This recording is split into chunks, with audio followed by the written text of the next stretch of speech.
The faculty whose teaching we celebrate today have drawn on the best of what we know from their respective disciplines, from basic cognitive science, learning theory, and evidence-based instructional practice, and then added to this the spice of individual creativity to orchestrate extraordinary learning opportunities for students in their classrooms.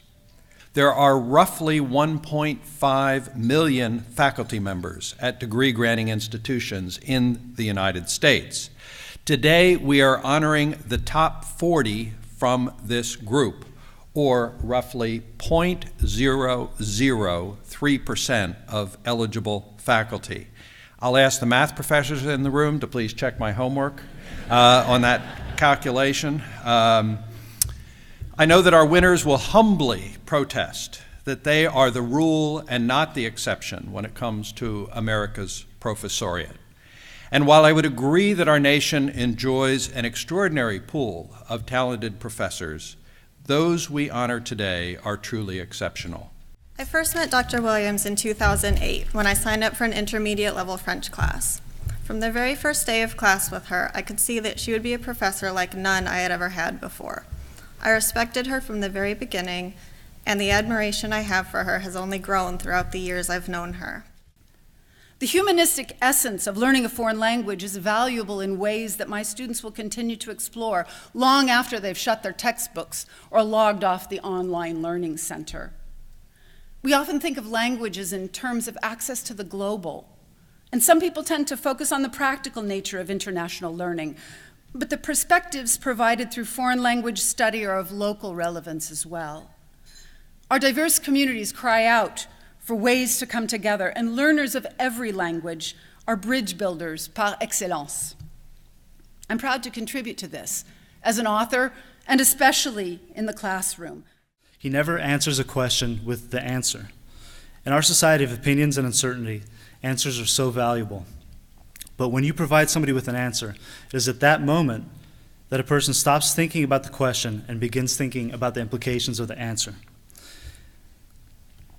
My professor wants students to have the answer, but he exerts great restraint and patience to not provide it. Instead, he hints, guides, eases, prompts, and encourages towards the answer. Someone suggested I consider applying to a college I was not familiar with, Sinclair Community College. In researching this opportunity, I became aware of a mission statement that has been in effect since Sinclair was founded in 1887, which is find the need and endeavor to meet it. I felt directed to apply at Sinclair, and thankfully, I was hired. I had thought it necessary to make a life choice between working in mathematics and working in ministry to people. But now I saw it was no longer necessary to choose one or the other, because at Sinclair I was able to serve people through the avenue of mathematics. All the seemingly disparate pieces of my life came together, and working at Sinclair became my dream job. Classical mechanics is definitely not my favorite area of physics, given my overpowering love for quantum mechanics. But if anyone can make a topic interesting, and dare I say, even fascinating, it's Professor Pollack. In fact, this was my motto throughout the course. His philosophical insights into the wide range of topics we covered always generated excitement in lecture.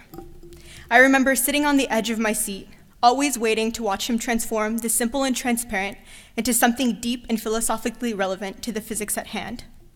So there's undoubtedly lots of art and craft to teaching, no question about that. But it is the scientific aspect, or maybe more appropriately the scholarly aspect, which allows us to make systematic improvements and to make our changes public and to share and investigate and build and assess our educational practices. So I think it's this idea of the scholarship of teaching and learning which this award, the Case and Carnegie Award, is supporting and acknowledging, and it's this idea which changed everything for me about how I think about and how I practice education. When I think about what makes the difference between an average professor and an exceptional one, I fear the professor must challenge his students, while at the same time being flexible, and all the while going the proverbial extra mile to help his students succeed. GINTARAS embodies all of these. Dr. DUDA did challenge his students. As many physics majors will tell you, his quantum mechanics course is considered one of the more challenging in the major. but I can tell you from experience that he pushed us to be our best. And it is because of that man that I was more prepared in that subject in graduate school than any other. And one of the things that I learned is that research really shows that learning requires mental activity. Students have to work, they have to do something. They don't like to hear that, though. The other thing that I found out, which was very odd to me as a physicist and as sort of a socially introverted person, was that most people require social interaction to learn deeply and effectively. I thought, wait a second, that's kind of interesting. So I came away from that experience and I really began to think and reflect on my own teaching. You know, I'd find myself saying, well, you know what, if I only polish this lecture just a little bit more, if I explain this a little bit better, I know that one more PowerPoint slide will really help them understand this. And at that point, I sort of, kind of reliving Einstein's definition of insanity, right? Doing the same thing over and over again, expecting different results. So I decided very consciously to change it all. So today, my courses are primarily project-based. We learn physics through real-world, active, hands-on types of projects. And believe me, it's a very large shock to my students when I come into class and the very first day I stand up in front of the course and I tell them, explain the syllabus, talk to them about what we're going to do, and I say, this is the last day you will see me standing here lecturing to you.